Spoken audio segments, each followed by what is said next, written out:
Okay. Hopefully you have found your way here from the risotto video, and you're going to see how to quickly and easily make a porcini mushroom puree. The porcini mushrooms that I used are actually a frozen product. You could probably find them at any of your finer goods grocery stores. Start by getting all of our ingredients together, putting a small sauce pot or saute pan on low, and adding in our extra virgin olive oil. And make sure we swirl the olive oil around just a little bit to lightly coat the bottom of the pan. And we're going to move on to adding our teaspoon or 4.2 grams of Brunoise shallots.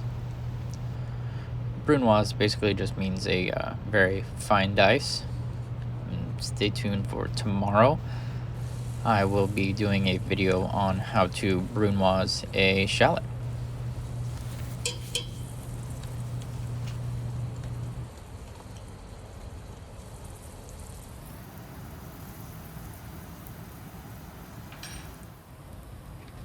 Okay, now after about 2 minutes of cooking, go ahead and add in our roughly chopped porcini mushrooms. Go ahead and saute those mushrooms for an additional 2 minutes, and then we will get ready to add in our vegetable stock. At this point, after I've sauteed the mushrooms, you could just simply remove them from the pan, let them cool down, and this would be the chopped mushrooms that I would use inside of the risotto.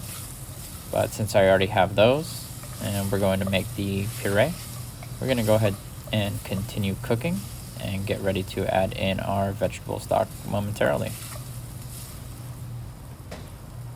Alright, once we have gotten a good saute and a good amount of color on those porcini mushrooms, we will go ahead and add in the vegetable stock. I do use a homemade vegetable stock, but this is definitely something you can pick up at the store as well. A vegetable broth or even a low sodium chicken stock. You don't want to have too high of a sodium content and end up making your risotto salty in the end.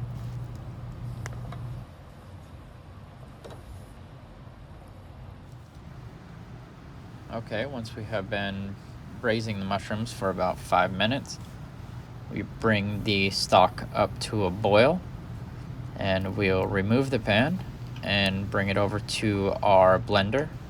I personally use a Vitamix here in the kitchen, but any good bar blender, some sort of a margarita blender will work just fine as long as it can puree the mushroom smooth.